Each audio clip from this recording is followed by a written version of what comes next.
So he got a yellow card accumulation. So he couldn't play in the final.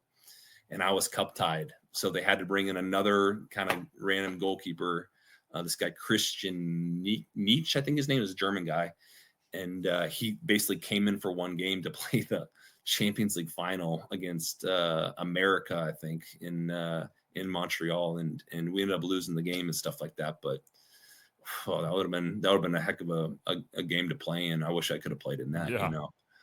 So that was the start of my transition from Kansas City to Montreal. That's a wild. It's wild listening to like the soccer world, like just kind of the rules and like all the like the contract pickups and the you know, being cup tied and, you know, honestly just that design. But you said something that's really, you know, I think one of the most important lessons for anything in life, right? It's consistency at being able to show up and be there and you know, being able to be healthy, being you know, capable of performing the job is one of the things that we all have to kind of figure out how to do in life and in general. And in sports, it's maybe no better example than being a goalie in soccer when there's only one person that can be on the field at a time. And there's, you know, getting back on is predicated on one specific person. For sure. I think it's an interesting, you know, perspective that you bring when you're in that lane, when there's not, you know, another way to get on the field or on the court. What do you think of like the progression of the league, soccer in the U.S. and kind of the world is today? Because when you and I, you know, were college roommates, and you know the world of soccer in Europe versus the U.S. Like, talk about the progression in the U.S.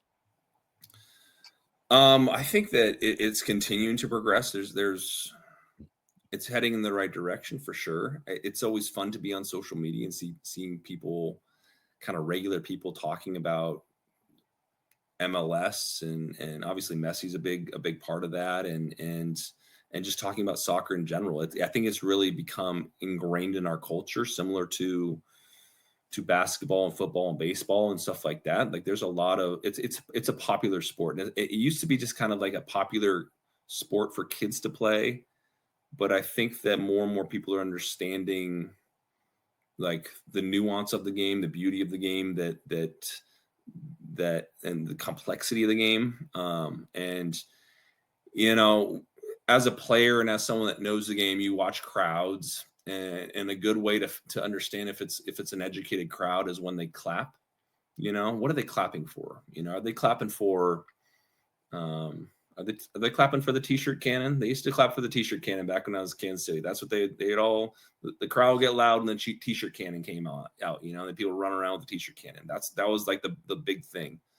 And now it's like when a winger tracks back 60 yards and defends. Like that's an educated fan base that's clapping for that. You know what I mean? And there's situations like, like, wow, they're clapping for that they understand the game. They understand how impressive what that person just did was, you know? And so it's really cool to see that progression where the fan base is getting more and more educated.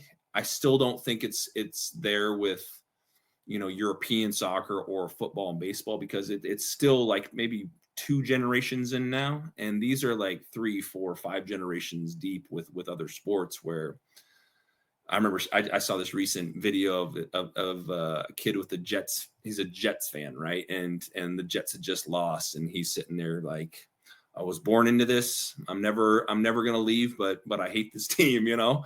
And like, that's what it is to be a fan. Like, you were born into this culture, you know, and they have that in Europe. Oh, England has that, you know, Spain, Germany, they were born into it. Their great grandfather was a Manchester United fan, or, you know, a Tottenham fan or something like that. So that's what I am.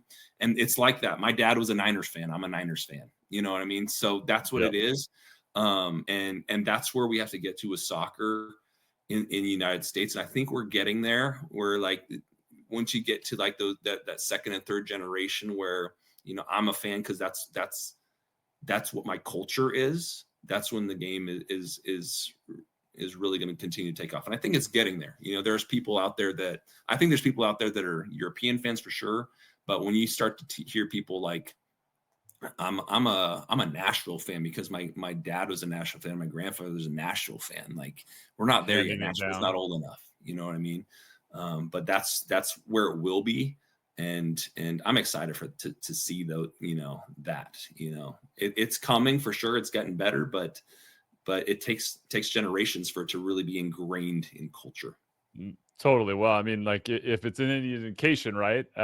Sent you a picture the other night as I'm at a Sac Republic game here in Sacramento with my 10-year-old son and the owner and founder of the company that I am tasked with running, and we're building out Big Valley Mortgage. 𝐏𝐻𝐸, who was kind enough to hook us up with tickets, and my son's wearing a Messi jersey, and that is not the first time. He is a Messi fan through and through.